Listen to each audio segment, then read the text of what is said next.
इस चुनाव अभियान में मुझे जहां जहां जाने का अवसर मिला है, ऐसा जन सैलाब देखा है, परिवर्तन का दृढ़ संकल्प देखा है। हर प्रकार के प्रलोभनों से दूर, हर प्रकार की धमकियों के सामने डटे हुए उत्तर प्रदेश का भला करने के लिए, उत्तर प्रदेश की भावी पीढ़ी का जीवन सुरक्षित करने के लिए आज पूरा उत्तर प्रदेश एक होकर के कमल खिलाने में लगा हुआ है। मैं उनका हृदय से आभारी हूं। भाइयों बहनों, 3 चरण के चुनाव पूरे हो चुके। आज चौथे चरण का भी कुछ घंटों के बाद मतदान पूर्ण हो जाएगा। भारी मात्रा में मतदाताओं ने मतदान किया। भारतीय जनता पार्टी के पक्ष में किया। मैं इसलिए जिन जिन का मतदान हो चुका है उनका भी हृदय से बहुत बहुत आभार व्यक्त करता हूं। भाइयों बहनों, हम सब लोकतंत्र में सरकार बनाते हैं। जब सरकार बनती है तो जनता जनार्दन के कुछ सपने होते हैं, राजनीतिक दलों के कुछ वादे होते हैं, कुछ इरादे होते हैं। लेकिन 5 साल के बाद हर किसी को अपने काम का हिसाब देना होता है। लोगों के बीच में जाकर के 5 साल में का काम हुआ, कहां हुआ, कितने पैसे लगे, कहां लगे, इसका पाई पाई का हिसाब देना होता है। भाइयों बहनों, मैं चुनाव आधा पूरा होने आया है, लेकिन मैं हैरान हूं। उत्तर प्रदेश की सरकार के कोई मंत्री, उत्तर प्रदेश सरकार के मुख्यमंत्री उत्तर प्रदेश की जनता को अपने काम का कोई हिसाब नहीं दे रहे हैं, उत्तर नहीं दे रहे हैं। बताइए भाइयों बहनों, दे रहे हैं क्या उत्तर? उत्तर दे रहे हैं क्या? उन्होंने जो वादे किए, वादे पूरे किए क्या? और आज भी कोई प्रकार के संकोच के बिना, शर्म के बिना टीवी पर आकर के कह रहे काम बोलता है, काम बोलता है। पुराने जमाने में एक ऐसे नगर में एक नगर सेठ रहा करते थे। उनका भी ऐसा ही एक कुनबा था, बड़ा परिवार था, और उस जमाने में उनके पास एक कार थी। अब जब कार चलती थी तो गांव वाले कहते थे, एक कार ऐसी है जिसका हॉर्न के सिवाय सब कुछ बजता है। जो बजना चाहिए वो नहीं बजता था, नहीं बजना चाहिए वो बजता था। इनकी भी सरकार ऐसी है, काम नहीं बोलता, कारनामे बोलते हैं, कारनामे। अरे जब उत्तर प्रदेश के गांव में गाड़ी चलाते हो तो काम नहीं बोलता है, रोड नहीं बोलता है, उस पर चलने वाले ट्रक के टायर बोलते हैं। भाइयों बहनों, उनको उत्तर प्रदेश के भविष्य की चिंता नहीं है।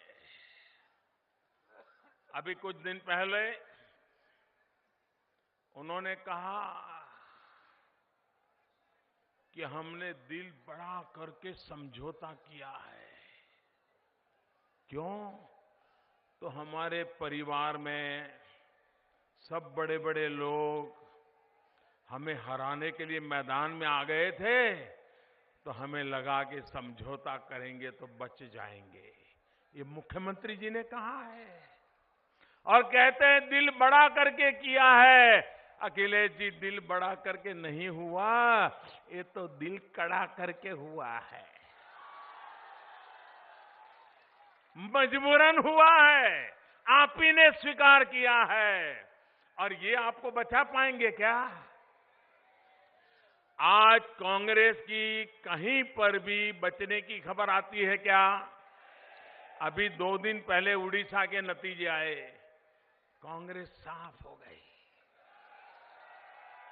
आज महाराष्ट्र के नतीजे आ रहे हैं, कांग्रेस नजर ही नहीं आती है। अखिलेश जी, वो तो डूबे, तुम्हें भी ले डूबे सनम। अब आप बच नहीं सकते। उत्तर प्रदेश की जनता ऐसे अवसरवादी गठबंधनों को कभी स्वीकार नहीं करती है। जो लोग यात्रा निकालकर 2 महीने पहले गांव गांव जाकर के कहते थे 27 साल यूपी बेहाल, और अचानक आप उनको गले लग गए। 27 साल यूपी बेहाल कहने वाले और सत्ता के दरमियान यूपी को बेहाल करने वाले, ये कहने वाले और करने वाले मिल गए हैं। अब उत्तर प्रदेश का हाल क्या होगा, इसका आप अंदाज लगा सकते हो। भाइयों बहनों, चुनाव में आरोप प्रत्यारोप होते हैं, अपने विरोधियों की आलोचना होती है, तीखे से तीखी आलोचना होती है, बहुत स्वाभाविक भी है। और हम भी ऐसी हर आलोचना को उतने ही प्यार से लेते हैं। लेकिन मैं हैरान हूं अखिलेश जी, मोदी पे हमला करो समझ सकता हूं, भाजपा पे हमला करो समझ सकता हूं, लेकिन बेचारे गधे के ऊपर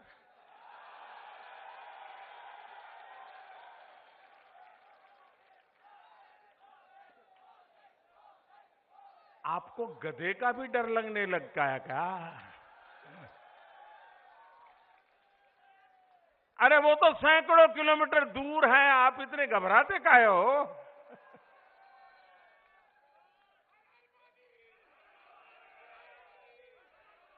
और मैं हैरान हूं, ये आपकी जातिवादी मानसिकता, ऊंच नीच का भाव देखने वाली मानसिकता, ये पशु में भी ऊंच और नीच का भाव देखने लग गई। गधा आपको इतना बुरा लगने लग गया, बहुत स्वाभाविक है।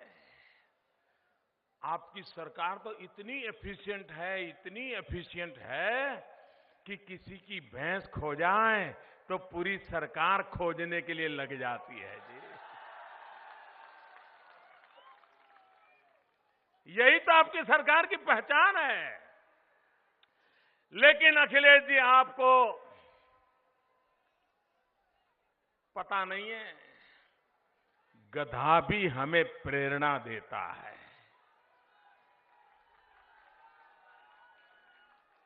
गधा भी हमें प्रेरणा देता है। अगर दिल दिमाग साफ हो तो प्रेरणा ले भी सकते हैं। गधा अपने मालिक पे वफादार होता है, गधा अपना मालिक जितना काम ले उतना करता है और कम से कम खर्चे वाला होता है, कम से कम खर्चे वाला होता है। भाइयों बहनों, गधा कितना ही बीमार हो, कितना ही खाली पेट हो, कितना ही थका हुआ हो, लेकिन मालिक अगर उस पर से काम लेता है तो सहन करता हुआ भी अपने मालिक का दिया काम पूरा करके रहता है।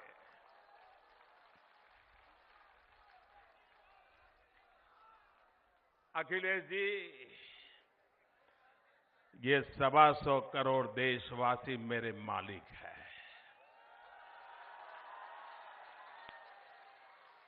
वो मुझसे जितना काम लेते हैं मैं करता हूं, बिना छुट्टी लिए करता हूं, थक जाऊं तो भी करता हूं, कभी भूखा रहा तो भी करता हूं, क्योंकि गधे से प्रेरणा लेता हूं और बड़े गर्व से लेता हूं, ताकि इन 125 करोड़ मेरे देशवासियों के लिए गधे से भी ज्यादा मजदूरी करके उनके लिए काम आऊं, इस गौरव के साथ काम करता हूं।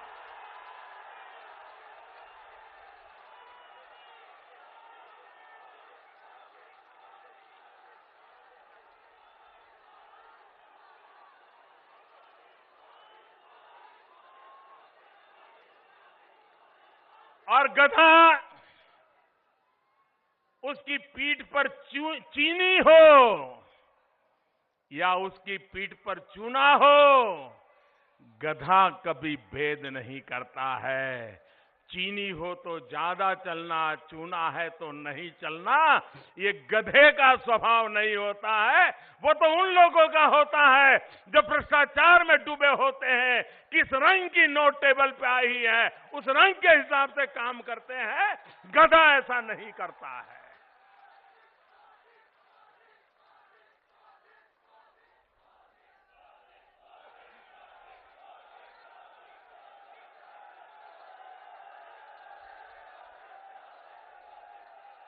और अखिलेश जी, जिन गुजरात के गधों को, उन गधों पे आपको इतनी नफरत है, लेकिन वही गुजरात है जिसने दयानंद सरस्वती को जन्म दिया था। वही गुजरात है जिसने महात्मा गांधी को जन्म दिया था। वही गुजरात है जिसने सरदार वल्लभ भाई पटेल को जन्म दिया था। अरे वही गुजरात है भगवान कृष्ण ने यहां से जाकर के वहां बसना पसंद किया था। और इसलिए अखिलेश जी, ये देश हमारा है, हर कोना हमारा है। ये नफरत का भाव आपको शोभा नहीं देता है।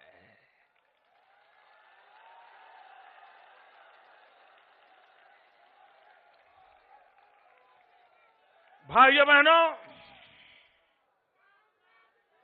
अखिलेश जी के अज्ञान के संबंध में तो मैं क्या कहूं, लेकिन अच्छा होता कि जिनको आपने गले लगाया है उनको भी जरा गौर से देखते, उनको भी जरा समझने का प्रयास करते। आपको पता होना चाहिए, जिनको आपने गले लगाया है उनकी जब सरकार थी, यूपीए की सरकार थी, जिनके गले लग करके आप लोगों से वोट मांग रहे हो,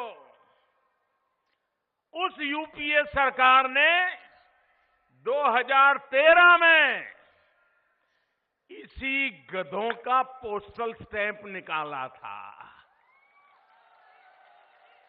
यूपीए सरकार ने इन्हीं गुजरात के गधों का डाक टिकट निकाला था, डाक टिकट निकाला था। अखिलेश जी, वो गधा कितना होनहार होगा, वो गधा कितना महत्वपूर्ण होगा, ये अब आपको समझ में आ गया होगा। भाइयों बहनों, मैं हैरान हूं। उत्तर प्रदेश जो पूरे हिंदुस्तान को मीठा कर देता है, मेरा किसान जो गन्ना पैदा करता है, वो गन्ने का किसान इसी बहराइच की सभा में मैंने कहा था, लोकसभा के पहले, कि गन्ना किसानों का जो बकाया है, हमारी सरकार आने के बाद पुराना बकाया हम पूरा कर देंगे। 32 लाख किसानों के खाते में सीधे पैसे जमा कर दिए और वो बकाया हमने पूरा कर दिया। क्या कारण है कि उसके बाद गन्ना किसानों को पैसे नहीं देते हैं? उन चीनी कारखाने वालों से आपका क्या रिश्ता नाता है कि गन्ना किसानों की सुनवाई तक नहीं होती है? ये मैं पूछना चाहता हूं। भाइयों बहनों, मैं भारतीय जनता पार्टी उत्तर प्रदेश की इकाई को हृदय से बधाई देता हूं कि उन्होंने कहा है कि 11 मार्च को चुनाव के नतीजे आएंगे, 13 मार्च को पूरा हिंदुस्तान होली के रंग में रंग जाएगा। ये विजय की होली होगी और उसके बाद भारतीय जनता पार्टी की सरकार का गठन होगा और भारतीय जनता पार्टी के मैनिफेस्टो में वादा किया है कि सरकार बनने के बाद जो पुराना बकाया है वो जल्दी से जल्दी लौट दिया जाएगा और आगे से गन्ना किसानों का भुगतान 14 दिन में करने की परमानेंट व्यवस्था कर दी जाएगी। ये काम हमने किया। भाइयों बहनों, मैं भारतीय जनता पार्टी उत्तर प्रदेश को इसलिए भी बधाई देता हूं कि उन्होंने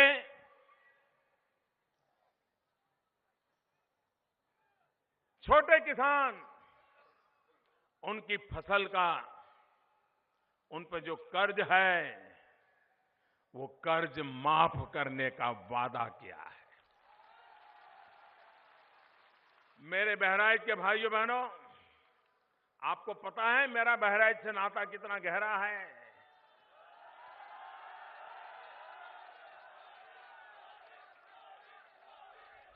मैं पहले भारतीय जनता पार्टी के संगठन का काम करता था और संगठन का कार्य करते करते यहां उत्तर प्रदेश में मेरा दौरा चल रहा था संगठन के काम के लिए और मेरा यहां हर जिले में जाने का कार्यक्रम था। मैं बहराइच पहुंचा, संगठन की मीटिंगें ले रहा था। अचानक अटल जी का संदेश आया, तब वो प्रधानमंत्री थे, कि भाई तुम जरा वापस लौट आओ।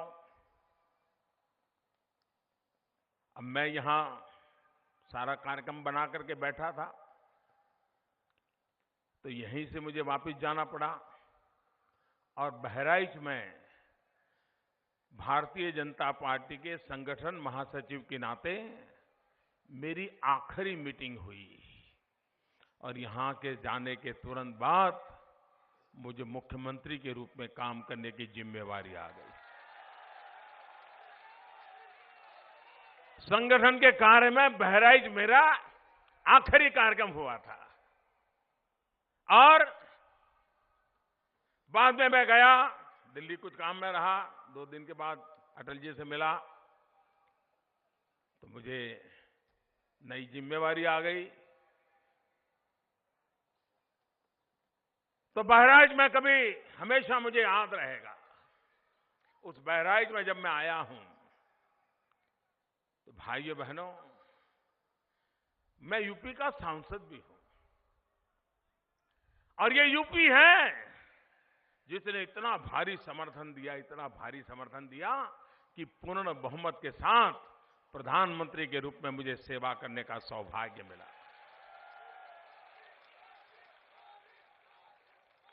भाइयों बहनों, यूपी के सांसद के नाते मैं बहराइच के भाइयों बहनों को वादा करता हूं कि भारतीय जनता पार्टी की सरकार गठन के तुरंत बाद जब उसकी पहली मीटिंग होगी तो यूपी के सांसद के नाते मैं ये देखूंगा कि पहली ही मीटिंग में किसानों की कर्ज नाबूदी का निर्णय हो जाए। भाइयों बहनों,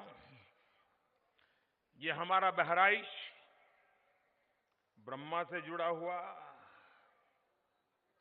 लेकिन आज उसकी पहचान बन गई है खनन माफिया, खदान माफिया, रेत माफिया, बालू माफिया, शिक्षा माफिया, पानी और वन्य संपत्ति का भी माफिया। कैसा करके रख दिया भाई। ये ब्रह्मा की भूमि बस लूट खसोट की भूमि बना दी। भाइयों बहनों, ये बंद होना चाहिए कि नहीं होना चाहिए? ये सब बंद होना चाहिए कि नहीं होना चाहिए? सब चीज कानून से चलनी चाहिए कि नहीं चलनी चाहिए? और ये सब रोका जा सकता है, ऐसा नहीं कि नहीं रोका जा सकता। आज तो टेक्नोलॉजी और विज्ञान की ताकत इतनी है कि खनन माफियाओं को 1 मिनट के अंदर पकड़ा जा सकता है, उनको सीधा किया जा सकता है। लेकिन भाइयों बहनों, जो निर्णय करते हैं वही माफिया करेंगे तो कौन बचाए जी। अगर पानी ही आग लगा दे तो क्या होगा जी। भाइयों बहनों, मैंने सुना कुछ दिन पहले कि यहां पर महिलाओं के स्वास्थ्य में भी काफी बेईमानी की खबरें आई हैं। कहते हैं कि कोई 65 साल की महिला, उसको 3 बार या शायद 5 बार प्रसूता दिखा करके पैसे मार लिए गए। बताओ साहब, चोरी करने में भी कोई हद पार कर दी इन लोगों ने। ये कैसा काम करते हैं, ये दोनों को देखिए थे, दोनों ये मिलके चल रहे हैं ना, वोट मांग रहे हैं। ये हमारे बहराइच में सरयू नहर परियोजना, जब श्रीमती इंदिरा गांधी थी तब 1978 में सरयू नहर परियोजना का शिलान्यास हुआ था। आज करीब 40 साल होने आए, 40 साल। भाइयों बहनों, यही लोग सरकार चलाते थे, दिल्ली में भी यही चलाते थे, उत्तर प्रदेश में भी यही चलाते थे, लेकिन आपकी वो परियोजना पूरी नहीं हुई। भाइयों बहनों, हमने सत्ता में आने के तुरंत बाद हमने तय किया है कि इस परियोजना का संपूर्ण काम हम पूरा कर देंगे और उसके लिए हमने धनराशि भी अलॉट कर दी है। भाई, अगर काम करना है तो कैसे होता है, ये इसका नमूना है। भाइयों बहनों, 2015 में हमने निर्णय कर लिया था और उसका 78 करोड़ की योजना, जो आज 10,000 करोड़ की योजना बन गई है और 12 लाख हेक्टेयर को भूमि को सिंचित करने की उसकी ताकत है, ताकि यहां के किसानों का भाग्य बदले। इस काम को हम करना चाहते हैं। भाइयों बहनों, यूपी में कानून व्यवस्था चौपट हो चुकी है। आज उत्तर प्रदेश में उजियारे में भी सूरज तपता हो तब भी अकेली बहन बेटी घर के बाहर जा सकती है क्या? जा सकती है क्या? रात के अंधेरे में तो कल्पना ही नहीं कर सकते हैं। भाइयों बहनों, राम और कृष्ण की इस धरती पर बहन बेटियों का जीना इस प्रकार से मुश्किल करने वाले लोग कौन है? कौन है ये लोग? हर थाने को समाजवादी पार्टी का दफ्तर बना दिया है।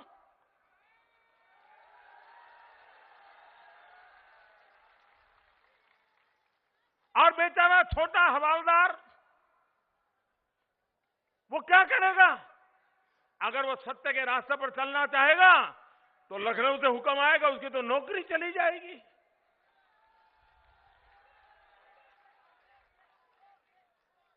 ये काम कर रहे हो भाइयों बहनों।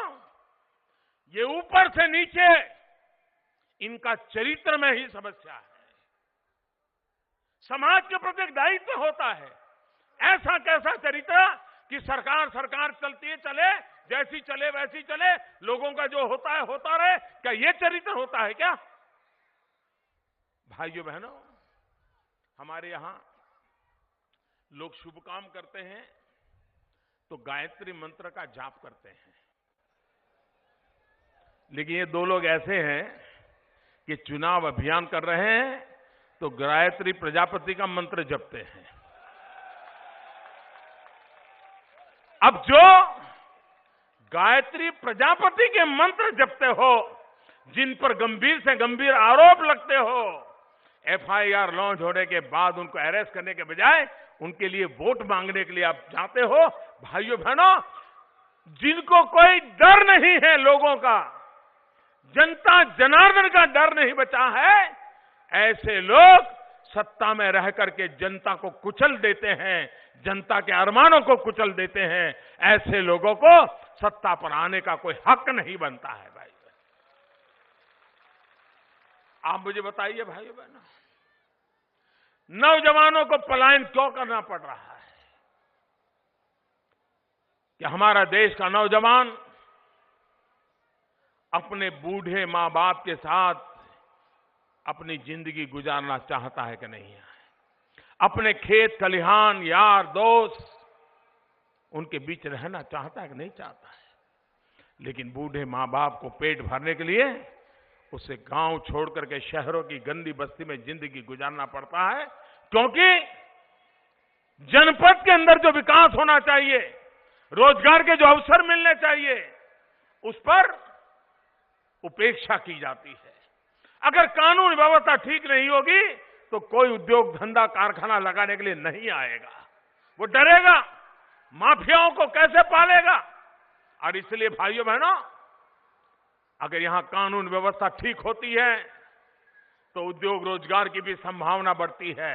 उद्योग रोजगार की संभावना बढ़ती है तो उत्तर प्रदेश के मेरे नौजवान को रोजगार की भी संभावना बढ़ जाती है।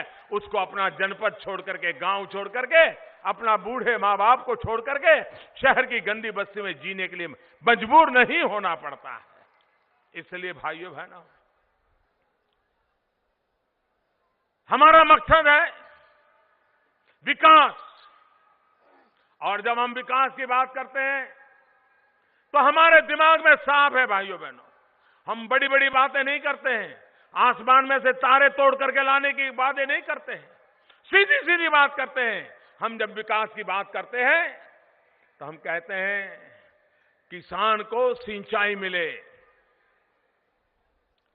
बालकों को पढ़ाई मिले, युवकों को कमाई मिले, बुजुर्गों को दवाई मिले। भाइयों बहनों, समाज के हर तबके के लोगों को,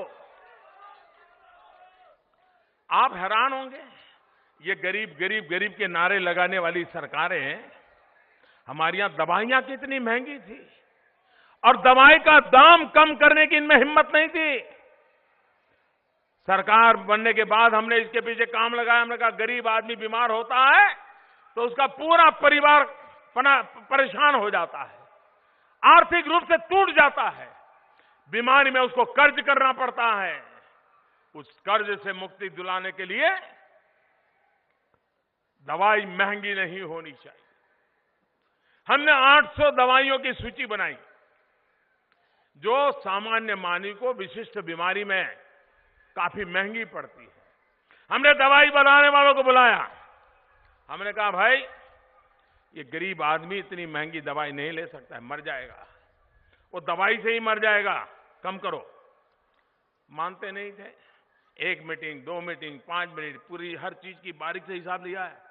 क्या जाता है, कितना खर्चा होता है, कितनी मेहनत होती है, कितना लाइट का खर्चा, ट्रांसपोर्टेशन का खर्चा, पैकेजिंग का, सब निकाला। और भाइयों बहनों, महत्व की जो 800 दवाइयां हैं, उसके दाम हमने कम कर दिए। जो दवाई, कैंसर की जो दवाई 30,000 रुपए में मिलती थी, वो आज 3,000 रुपए में देने के लिए मजबूर कर दिया। जो दवाई 80 में मिलती थी, वो 7 रुपए में देने के लिए हमने नियम बना दिया। गरीब की सेवा ऐसे होती है भाई। अगर सरकार गरीब के लिए काम करना चाहती है तो बहुत रास्ते होते हैं। हमारे देश में हृदय रोग की बीमारी बढ़ती चली जा रही है, और जब हृदय रोग की बीमारी होती है तो पता तो चलता नहीं अंदर क्या हुआ है। डॉक्टर भी कहता है कि अब बचना मुश्किल है, नली के अंदर छल्ला डालना पड़ेगा, छल्ला, स्टेंट डालना पड़ेगा। अब वो बेचारा जीवन और मृत्यु के बीच में खड़ा है। डॉक्टर कहता है ये देसी छल्ला डालोगे तो 45,000 रुपया लगेगा, और देसी छल्ला डालोगे तो 5 साल तो निकल जाएंगे, बात की बात बाद में है। और ये विदेशी छल्ला है, ये लगाओगे तो 1.25 लाख 1.5 लाख रुपया होगा, लेकिन जिंदगी में कभी मुसीबत नहीं आएगी। तो गरीब आदमी भी सोचता है कि भाई अच्छा होगा, 1.5 लाख वाला लगा दो, मकान गिरवी रख देंगे, जमीन गिरवी रख देंगे, गहने गिरवी रख देंगे, लेकिन जिंदगी तो बच जाएगी। 1.5 लाख का छल्ला लगवा देता है। मैंने जरा जांच पड़ताल शुरू की। मैंने कहा इस छल्ले के पीछे खर्चा कितना होता है, जरा निकालो भाई। कंपनी वालों को बुलाया, बनाने वालों को बुलाया, माल पहुंचाने वालों को बुलाया, सारा हिसाब किताब लगाया, और अभी पिछले हफ्ते हमने ऑर्डर कर दिया कि 45,000 का जो छल्ला है वो 7,000 में ही बिकेगा, उससे ज्यादा नहीं ले सकते। और 1.5 लाख का जो छल्ला है वो 25-27 हजार रुपए से ज्यादा नहीं ले सकते। गरीबों को लूटने का कोई आपको हक नहीं है। भाइयों बहनों, सरकार गरीब के लिए होती है। अब आप मुझे बताओ, अगर मैं छल्ले बनाने वालों का मुनाफा ताले लगा दूं, दवाई बनाने वालों के मुनाफे पर ताले लगा दूं, चोरी रोक लूं, तो ये सब नाराज होंगे कि नहीं होंगे? नाराज होंगे कि नहीं होंगे? गुस्सा करेंगे कि नहीं करेंगे? षड्यंत्र करेंगे कि नहीं करेंगे? भाइयों बहनों, गरीब के लिए काम करने के लिए मुझे रुकना चाहिए? जरा भी रुकना चाहिए क्या? ऐसे लोगों से डरना चाहिए क्या? रास्ते पे आगे बढ़ना चाहिए कि नहीं बढ़ना चाहिए? अरे हमारा देश का गरीब, हमारे देश का मध्यम वर्ग, उसी की मेहनत से तो देश आगे बढ़ रहा है, और ये सरकार भी उन्हीं के लिए काम करने के लिए प्रतिबद्ध है। धन्ना सेठों के लिए काम करना, ये उनको मुबारक है। हमें तो गरीबों के लिए काम करना है, और हम करके रहते हैं। भाइयों बहनों, भ्रष्टाचार, काला धन, ये ऐसी जुगलबंदी है। भ्रष्टाचार और काले धन ने एक दूसरे को ऐसे गले लगाया है कि जब तक भ्रष्टाचार खत्म नहीं होगा, काला धन खत्म नहीं होगा, जब तक काला धन खत्म नहीं होगा, भ्रष्टाचार का चक्र बंद नहीं होगा। और इसलिए हमारी सरकार ने भ्रष्टाचार के खिलाफ एक बहुत बड़ी लड़ी छेड़ी है।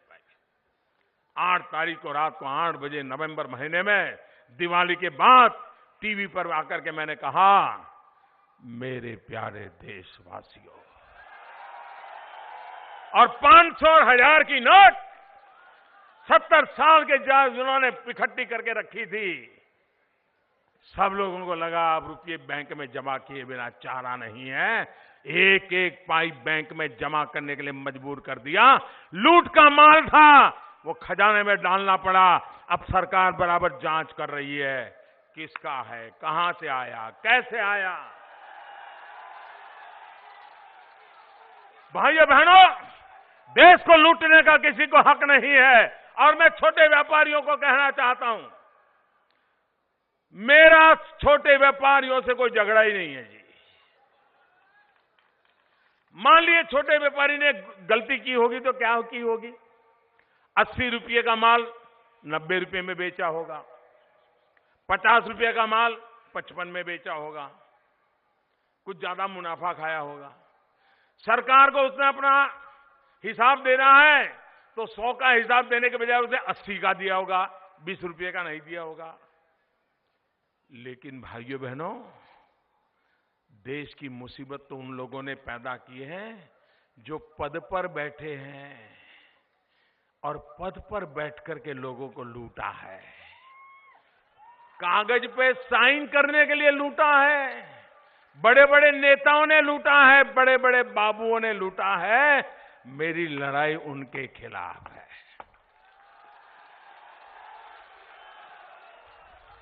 फाइल एक जगह से दूसरी जगह पे ले जाने के अगर पैसे लिए हैं तो उससे बड़ा जनता के साथ कोई द्रोह नहीं है। वो सब निकाल के रहने वाला हूं भाइयों बहनों।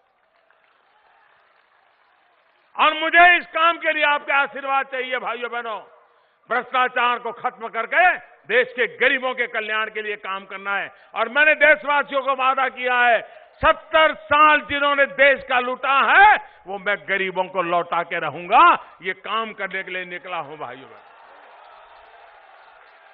भाइयों बहनों, इस चुनाव में अब मतदान पास में है, भारी मात्रा में मतदान कीजिए, भारतीय जनता पार्टी को विजयी बनाइए, उत्तर प्रदेश में भारी बहुमत से मजबूत स्थिर सरकार बनाइए, कानून व्यवस्था को पुनः प्रस्थापित कीजिए, माफियाओं से मुकाबला करने की ताकत दीजिए।